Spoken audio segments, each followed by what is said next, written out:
solved, that what has come about because the mystery is solved, everything's been restored. And Perry sort of has an interesting take on, there are a lot of female villains in Nancy Drew. And there are many famous characters. They're always the same. They're brassy, loud women. They're always unattractive. Unless they're Nancy's twin. Then they're gorgeous. And there's a lot of those twins. And what's interesting is these women are all, most of the villains in Nancy Drew are very financially motivated. They want to go beyond their station in life. And Nancy's not allowing them. Now, certainly, we shouldn't allow criminals to succeed. But there's also an element in there of these other women who want to rise. And Nancy says, no, no, no, you have to do it the right way.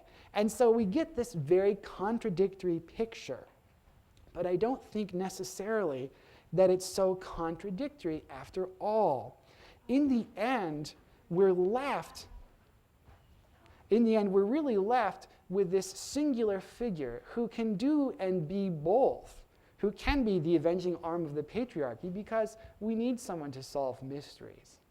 But at the same time, she's a girl doing that. And what Nancy never does is abandon that role. There's been a lot of talk about what happens when a girl sleuth grows up. And some of the series that the Syndicate did, the sleuth actually ages. Ruth Fielding aged, got married, had kids, and the series sort of dwindled in popularity. Judy Bolton, who came along a few years after Nancy Drew, was not a Syndicate series, but was very popular, got married, had kids, and all of a sudden she's not a girl sleuth anymore. She's a woman sleuth. You can't be a mother and a wife and a girl. What Nancy has done in many ways is sacrificed her womanhood to stay forever the girl sleuth. And I think that's kind of the key. It's not the sleuth, it's the girl that we all really respond to. This girl of privilege, which is something we all might long for ourselves and maybe resent a little, but that would be normal. This girl of independence, certainly something any young adults reading Nancy Drew would long for and hope to someday get. But this girl who spends all of that on everyone else and does nothing in the end for herself. And so we're left to consider, where does Nancy go from here? Hopefully nowhere is my answer to that question. I don't want Nancy to ever change that essential aspect of her character. Let her forever remain a girl sleuth. In the recent Nancy Drew film, the poster of which you see here, Nancy Drew goes to Hollywood, which is a terrifying prospect for both Hollywood and Nancy Drew, as I suspect that there's a lot of mysteries there that need to be solved. But in the end, Hollywood doesn't change Nancy. And Nancy doesn't really change Hollywood. She just does what she's been doing all along. She restores the status quo. And a woman who has been brought down has her life transformed by being put back where she should have been all along. That may not be the best thing or what the world needs to solve all of its problems. But it's not a bad start. I think we could do worse than having a few more girl sleuths around. And that's, I hope, the future of Nancy Drew. To be forever both a sleuth and a girl, taking those two contradictory notions and working with them together, as only she can. Well, thank you so much, Michael. You have given us some wonderful insights into the young lady that many of us would call our favorite girl sleuth. A couple more questions for you as our audience gets together, and no doubt they've got some memories to share as well. You really presented an interesting, contradictory picture of the Nancy Drew character, and I'm wondering if, in the end, do you think she is good for women or not? Absolutely, and men too. Nancy in the end stands as a really singular creation that then gets copied many times over, which imitation has to be the sincerest form of flattery.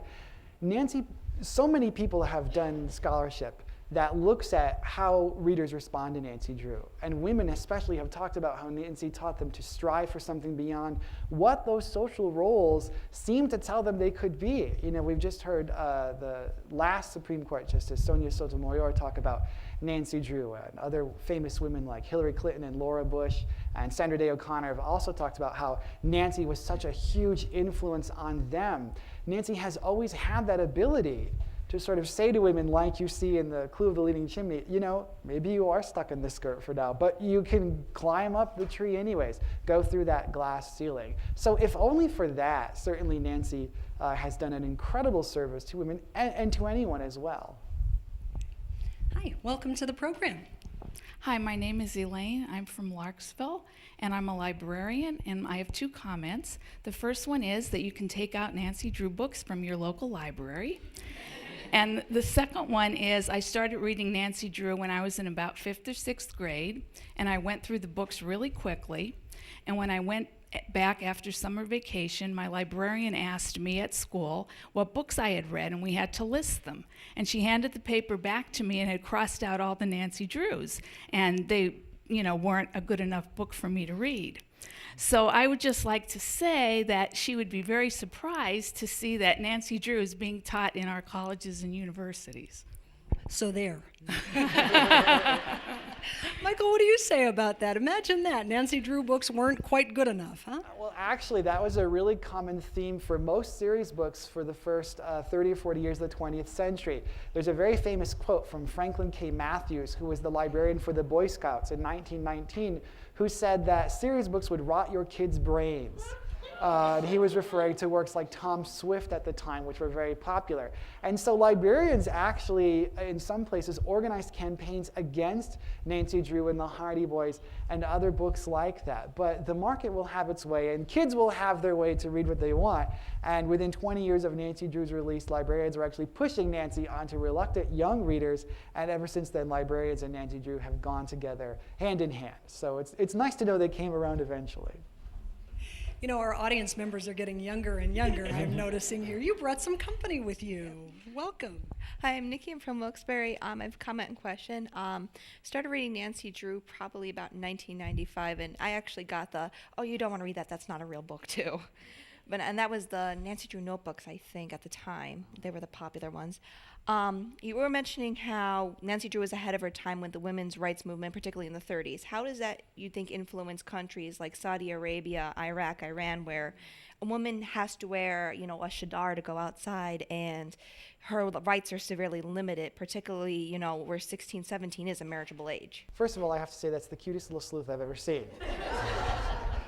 That's a really wonderful question, and the Saudi Arabia texts are actually brand new. They've just come out in the last year or so, and so I'm not sure we can answer that question very well. Certainly Nancy's not available in countries like Iran and Iraq unless they come bootleg through Saudi Arabia, to my knowledge. Nancy is actually, if you look at her popularity in foreign countries, is more popular in countries that have had sort of a very strong women's movement. She's hugely popular in Scandinavia, for example, which had a very strong women's movement and where women have enjoyed sort of a very liberated place in society. Even in sort of Iceland, Norway, Denmark, and Sweden, Nancy is really popular. But in other countries that are still much more traditional, Nancy's still very popular. Japan is a good example, which still has more traditional roles, but certainly looks at the role of women very differently, where Nancy is still popular. And sometimes she's altered a little bit to sort of fit the cultural norms. In Malaysia, for example, Nancy's character is really changed so that she fits into what they think the role of girls should be. But she's still solving mysteries, being independent, and getting her own way. So those who are sort of guardians of culture may think that they've kept out any of the bad influence, but we know Nancy is never going to be denied, and I can just imagine in a generation or two you'll have young women in some of these countries saying, well, Nancy Drew could do it, why can't I?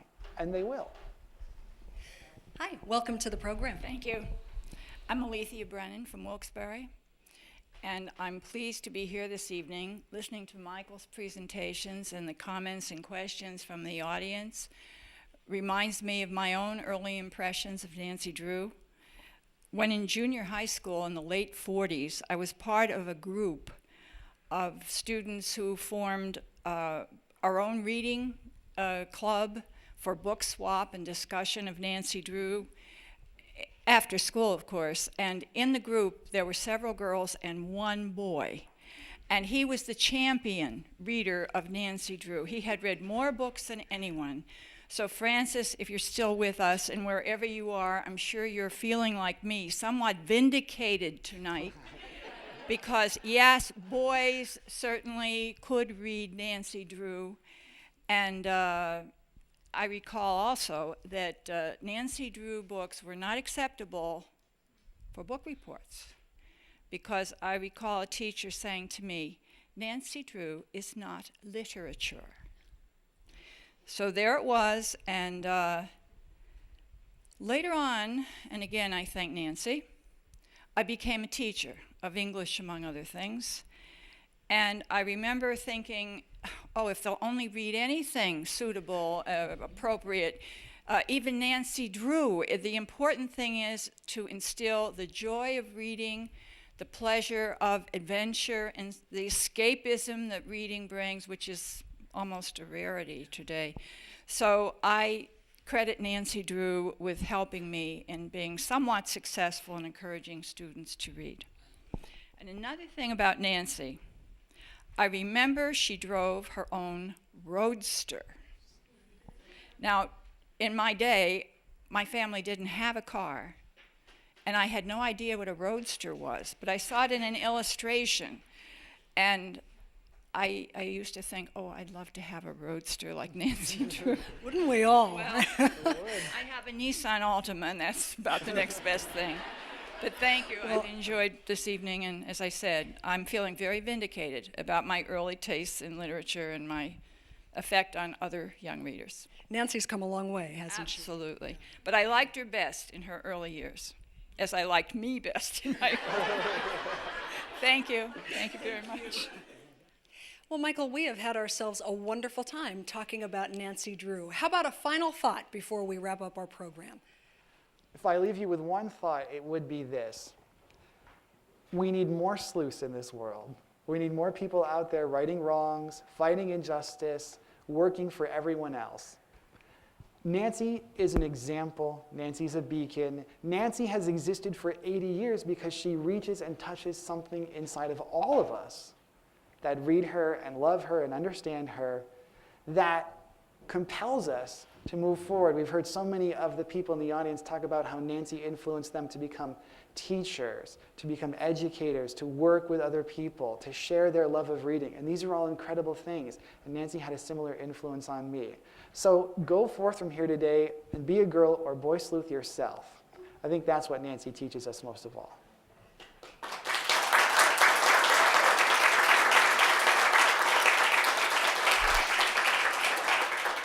Well, thank you so much, Michael Cornelius, for sharing wonderful insights with us about the evolution and revolution of Nancy Drew. Of course, we want to thank our wonderful audience for sharing their memories and asking some great questions, and our wonderful host. What a perfect setting this has been for our program. We want to thank the Oosterhout Free Library here in Wilkes-Barre, Pennsylvania. Please remember that Humanities on the Road is a joint production between the Pennsylvania Humanities Council and PCN. And if you'd like information on more of the programs, we would suggest you go to the website pahumanities.org, and there you can find all about Humanities on the Road and other activities that the Humanities Council is up to. Again, many thanks to Michael Cornelius. I'm Tracy Matisak. Thanks for watching.